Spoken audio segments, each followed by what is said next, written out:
Մենք մեզ չենք պատկանում, սիրներ։ Մենք ամբողջովին պատկանում ենք Քրիստոսին։ Եվ զարմանալի է, որ Քրիստոսին պատկանող մարդը ունենում է մարմնավոր ծրագիրներ, մարմնավոր որոշումներ, մարմնավոր ցանկությունների հետևից նայելով աշխարհի ելքի դիրքին, դրվածքներին եւ պատկերացումներով ինքն էլ է ինչ-որ բաներ ուզում, այդ աստվածային հայտնությունները պակասացնում է իր կյանքով։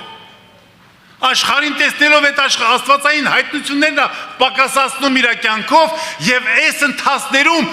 մենք մեր անձը փայփայում ենք, չենք դնում, որովհետեւ հավատք չունեն, որ իմ մարդկային բնության մեջ, իմ մարդկային անձի մեջ կյանք չկա, ես հավատ չունեմ, այլ հավատում եմ, որ կա